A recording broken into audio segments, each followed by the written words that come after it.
بسم اللہ الرحمن الرحیم او یقال ان الباء داخلۃ علی المختص به کما هو اصلها۔ سنیں عزیز طلبہ اکرام، کل کے سبق میں آپ نے پڑھا کہ مصنف نے فرمایا کہ امر کی مراد خاص ہے صیغہ لازمہ کے ساتھ، یعنی اس گفتگو کا حاصل یہ تھا کہ مصنف نے ترادف اور اشتراک کی نفی فرمائی ہے۔ ترادف کیا کہ امر کی جو مراد ہے وجوب، یا امر کا جو موجب ہے وجوب، اس میں ترادف نہیں ہے، یعنی وہ وجوب ثابت ہوگا صرف صیغہ امر سے، فعل نبی سے ثابت نہیں ہوگا۔ تو اس مراد کے ثبوت میں ترادف نہیں ہے کہ اس کا ثبوت فعل رسول سے بھی ہو اور قول رسول سے بھی ہو، ایسا نہیں ہے کہ ترادف نہیں ہے۔ ایسے بیٹا اشتراک کی نفی کی کہ صیغہ امر وجوب پر بھی دلالت کرتا ہو اور اباحت اور ندب پر بھی دلالت کرے، یہ اشتراک بھی نہیں ہے۔ تو اس عبارت کے لانے کا مقصد مصنف منار کا میں نے کل بھی بتایا تھا، یہی مقصد ہے کہ ترادف اور اشتراک کی نفی کرنا ہے، ان حضرات کی مذہب کی نفی کرنا ہے جو ترادف کے قائل ہیں، یعنی اس بات کے قائل ہیں کہ امر کے ذریعے جیسے وجوب کا ثبوت ہوتا ہے ایسے ہی فعل کے ذریعے بھی وجوب کا ثبوت ہوتا ہے۔ تو یہ جو ترادف کے قائل ہیں ان کے مذہب کی نفی کرنا ہے، اور ایسے ہی جو بعض حضرات اس بات کے قائل ہیں کہ امر کا موجب جیسے وجوب ہے ویسے ہی ندب بھی ہے، اباحت بھی ہے نا، تو یہ اس کے درمیان جو اشتراک کے قائل ہیں اس مذہب کی نفی کرنا ہے، بتایا تھا کل۔ اچھا، امام صاحب نور الانوار علیہ الرحمۃ والرضوان نے اس کو ثابت کرنے کے لیے دو تقریریں کی۔ پہلی تقریر کا حاصل کل کے سبق میں آپ نے پڑھا، او یقال ان الباء داخلۃ علی المختص به۔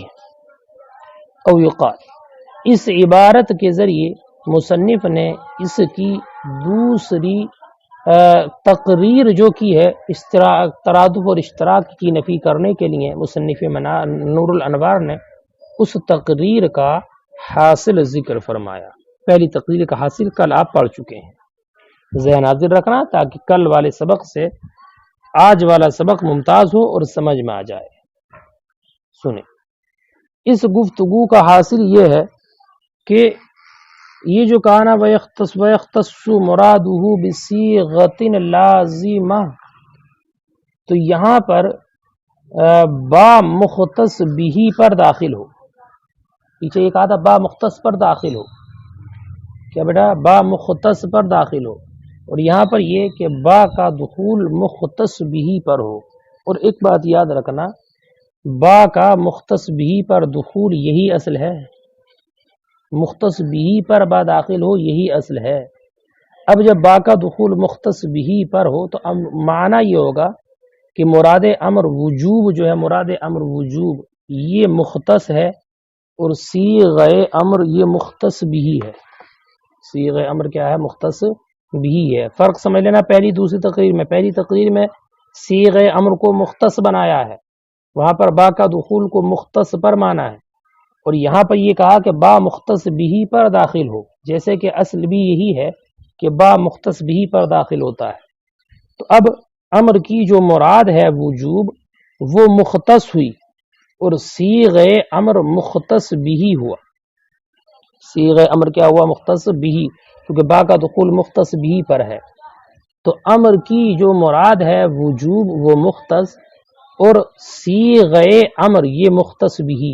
اور پہلی تقریر میں کیا تھا کہ امر با کا دخول مختص پر ہے، با کا دخول مختص پر ہے، تو اب صیغہ امر پہلی تقریر میں مختص تھا اور مراد امر مختص بھی تھا۔ یہاں اس کا الٹا ہے کہ یہاں پر صیغہ امر مختص بھی ہے اور مراد امر مختص ہے۔ پہلی تقریر اور اس کا گفتگو کا حاصل دونوں کا ایک ہی ہے کہ ترادف اور اشتراک کی نفی کرنا ہے، طریقہ الگ الگ ہے۔ اب اس تقریر کا حاصل یہ ہے کہ با کا دخول مختص بھی پر ہو اور اصل بھی مختص بھی پر ہی ہے. اب مراد امر وجوب یہ مختص ہوگی اور صیغ امر یہ مختص بھی ہوگا. اور اب اس کا مطلب یہ نکلے گا کہ وجوب یہ وجوب صیغ امر کے ساتھ مختص ہے. وجوب صیغ امر کے ساتھ مختص ہے، یعنی مطلب یہ نکلے گا کہ وجوب کا ثبوت صرف اور صرف صیغ امر سے ہوگا. وجوب کا ثبوت صرف اور صرف صیغ امر سے ہوگا. صیغ امر کے علاوہ فعل نبی کریم صلی اللہ علیہ وسلم سے وجوب کا ثبوت نہیں ہوگا. تو بیٹا جب وجوب کا ثبوت صرف اور صرف صیغ امر سے ہوگا، فعل نبی سے نہیں ہوگا، تو اب صیغ امر اور فعل نبی کے درمیان جو ترادف تھا وہ ترادف کی نفی ہو گئی.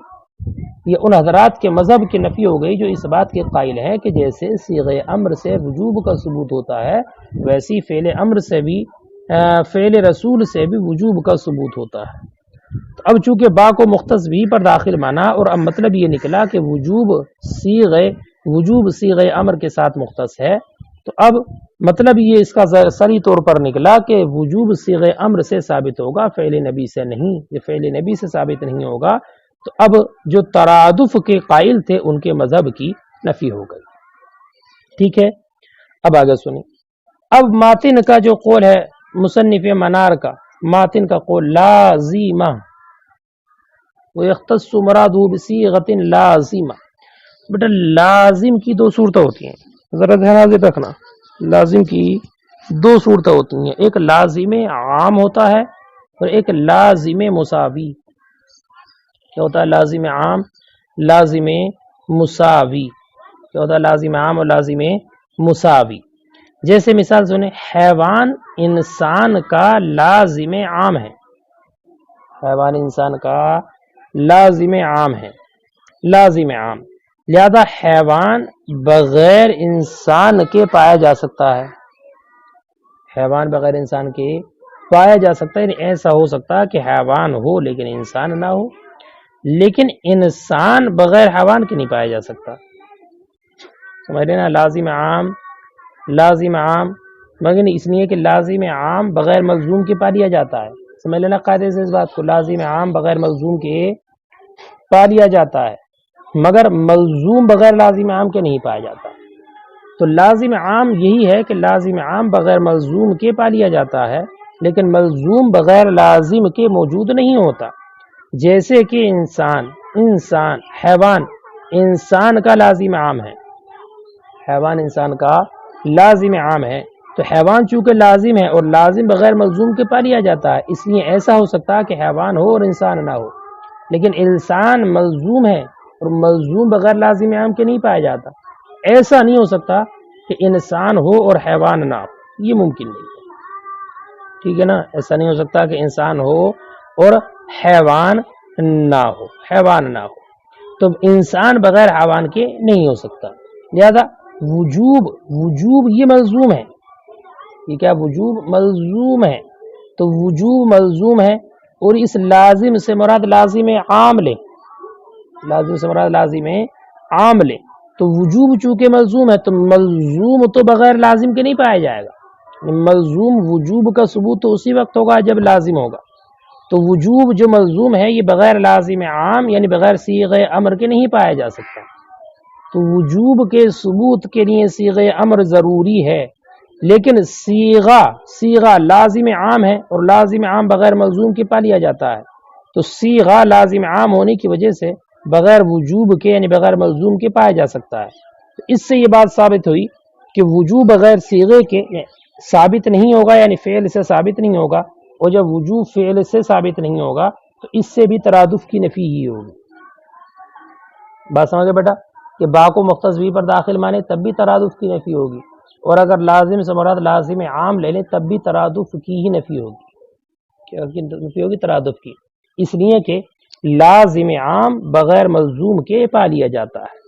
تو اب اس سے بھی یہی نفی ہوگی کہ ملزوم بغیر لازم کے نہیں پایا جائے گا لیکن لازم بغیر ملزوم کے پا لیا جائے گا. تو اس کے ذریعے بھی ترادف کی نفی ہوگی، اشتراک کی نفی نہیں ہوگی.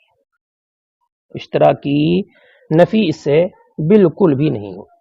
تو اب کہا یہ جائے گا کہ اس لازم سے مراد لازم مساوی ہو، لازم سے مراد لازم عام نہ ہو بلکہ لازم سے مراد لازم مساوی ہو.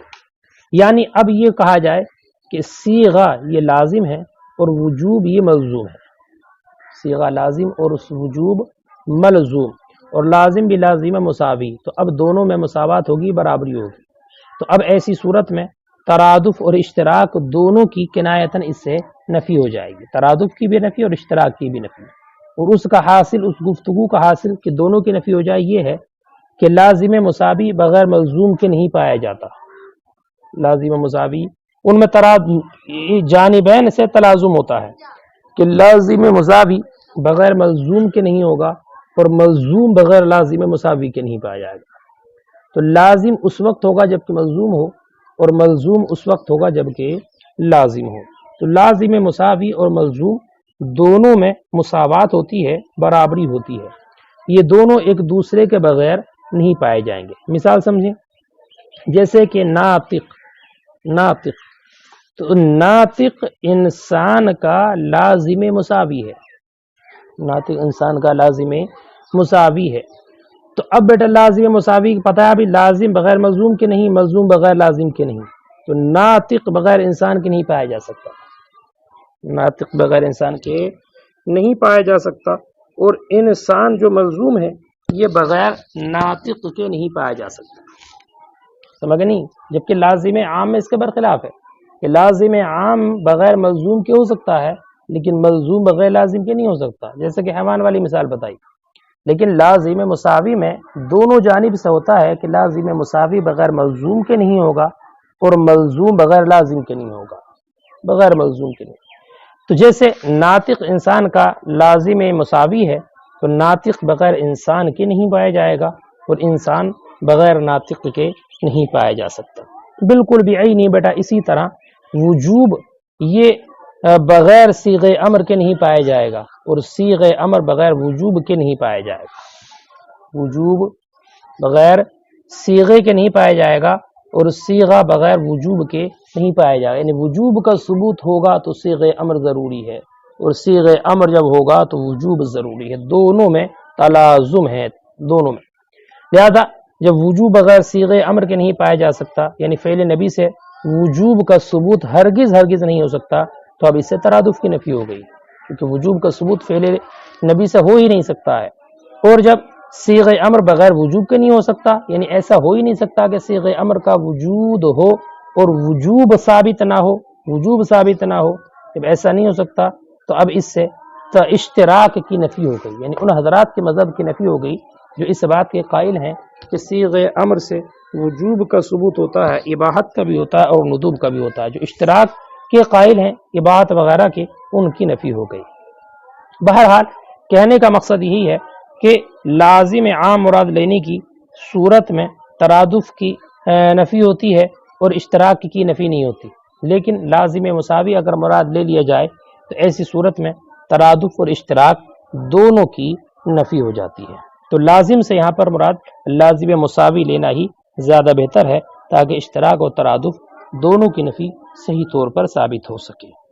بیٹا یہ جو عبارت مصنف منار نے پیش کی وَيَخْتَصُّ مُرَادُهُ بِصِيغَةٍ لَازِمَةٍ، اس عبارت کے ذریعے کنایے کے طور پر مصنف نے اس بات کو ثابت کرنے کی کوشش کی ہے کہ ترادف اور اشتراک ان دونوں کی نفی ہے. اس عبارت کے ذریعے کنایتاً ترادف کی اور اشتراک کی نفی فرمائی ہے.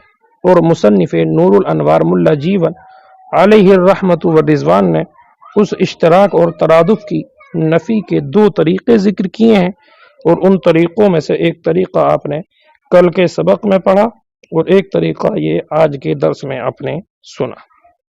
اب آگے حتی لا یکون الفعل موجبا، اس عبارت کے ذریعے اسی ترادف اور اشتراک کی نفی کو صریحی طور پر اور قصداً اس کو ذکر فرمائیں گے تفصیل کے ساتھ. یہاں تک کہ کنائے کے طور پر. اس کا ترجمہ دیکھ لیں. او یقال، یہ کہا جائے ان الباء داخلۃ علی المختص بہ، کہ با داخل ہے مختص بہ پر، کما ہوا اصلها، جیسے کہ اس کی اصل ہے کہ با کا دخول مختص بھی پر ہی ہوتا ہے. اے لا مانا ہوگا لا یفہم هذا المراد بغیر الصیغہ، نہیں سمجھی جائے گی یہ مراد صیغے کے بغیر. وہ الفعل، اور وہ فعل ہے. فیکون ہوا نفیا للترادف، تو یہ نفی ہوگی ترادف کی. ثم قوله لازمہ، پھر ان کا قول لازمہ ان حمل علی اللازم العام، اگر محمول کیا جائے لازم عام پر، فیکون ہوا ایضا نفیا للترادف، تو یہ بھی ترادف کی ہی نفی ہو جائے گی. کیوں؟ لأن الملزوم لا یوجد بدون اللازم، اس لیے کہ ملزوم بغیر لازم کے نہیں پایا جاتا. فلا یفہم نفی الاشتراک قط، تو نہیں سمجھی جائے گی اشتراک کی نفی بالکل بھی.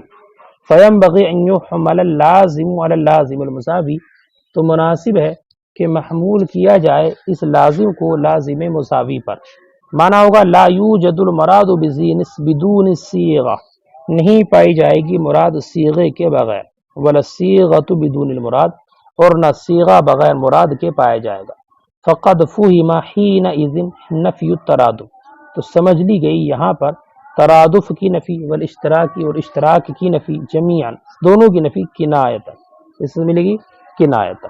اب بیٹا ثم صرح بعد ذالک، اس کے ذریعے مصنف کتاب نے ان ترادف اور اشتراک کے مذہب کی نفی صریحی طور پر قصد کے طور پر کی ہے. حتی لا یکون الفعل موجبا، یہ تفصیلی ذکر اس کو فرم کیا ہے، لمبی دلائل وغیرہ بھی اس میں مصنف نے اپنے اور مخالف مذہب کے پیش فرمائے.